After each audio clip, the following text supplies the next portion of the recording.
2 or 3 times I was near death. One from a direct suicide attempt, one from alcohol poisoning, and the last time from detoxing by myself. I mean, I was in so much pain that blankets hurt. I had been on some psychiatric medications for a couple of months, but in my case, they obviously weren't working. As a matter of fact, they were making things worse. I was tired of having cardiologists stick in my face the fact that they do EKGs, all these heart tracings, which they say makes them a very quantitatively exact way of measuring things going on in the heart and with patients.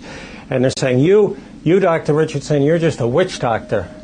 What do you know? You give them all these medications, but you don't have anything to really base it on. Nothing has come to the clinical practice of psychiatry or treatment of addiction that really helps us understand what part of that organ, the central nervous system, the brain, isn't working well enough for this person. We use symptoms only to guide us.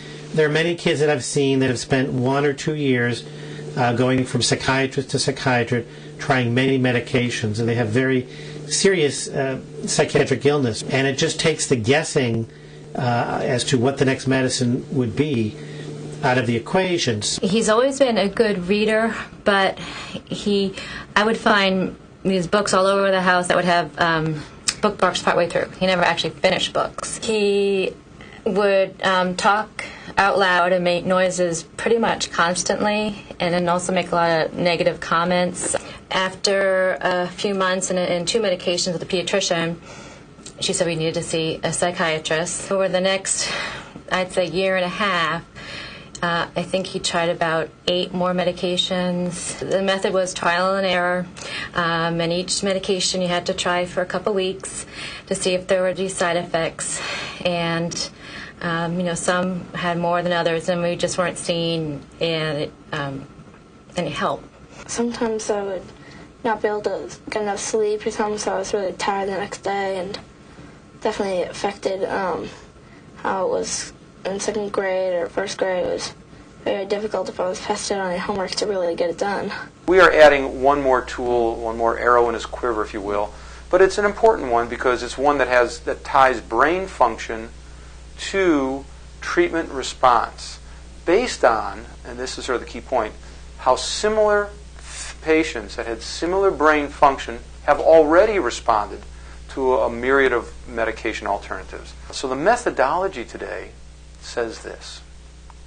Go ahead and measure a patient's EEG, and the quantitative EEG today. Compare that patient to normal and ask the question, well, is there abnormality here? And if there is abnormality, then we take that definition of abnormality and we look it up in the outcomes database and we say, let me see all the patients that had that specific abnormality. And let's answer the question, how did they do on antidepressants?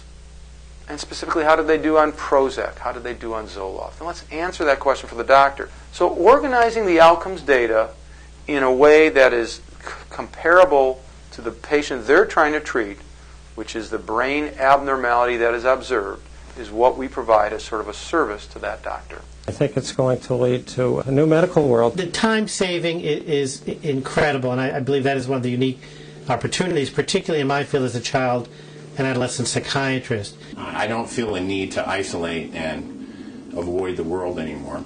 It's been a tremendous blessing. I felt a little more relaxed.